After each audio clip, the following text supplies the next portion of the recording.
ஹாஸ்பிட்டல்ல இருக்க பிள்ளைங்களுக்கு ஏதோ நம்மளால முடிஞ்ச 1000 500ன்னு நம்மளே வசூல் பண்ணி அதை செய்யறோம்.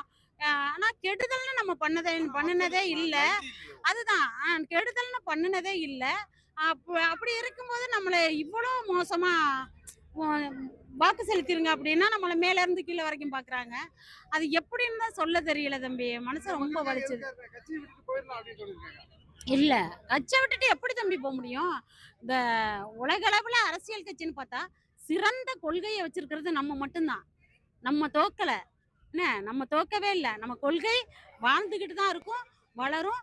நாளைக்கு அடுத்த 5 வருஷத்துக்குள்ள நம்ம அண்ணா முதலமைச்சர் ஆவது உறுதி. யோசிங்களேன், ஒரு விஷயம் பண்றோம், நம்ம நல்லது செய்றோம், நம்ம நல்லது பண்றோம். ஆனாலும் நம்மள ஓட்டு போட மாட்டாங்க. எல்லா தேர்தலும் தோற்கடிப்பாங்க. இருக்கிறத விட்டு கம்மியா ஓட்டு போடுவாங்க. இதெல்லாம் தாங்கிட்டு இந்த மக்களுக்காக ஏன் நிக்கணும்ன்ற டயர்ட்னஸ் போடா அப்படின்னு தோணியிருக்கா? ஆனா எனக்கு இந்த தேர்தல்ல எனக்கு தோணுச்சு தம்பி. ஆ பேசும்போது ஒரு 4 நாள் கழிச்சு அண்ணனுக்கு பேசினேன். சீமானன்ட்ட பேசினேன். ரிசல்ட் வந்தப்புறம். ஆமா. பேசினேன். வெடியெல்லாம் வச்சாங்கண்ணா மனசு கஷ்டமா இருக்குண்ணா அப்படின்னு சொல்லிட்டு சொன்னேன்.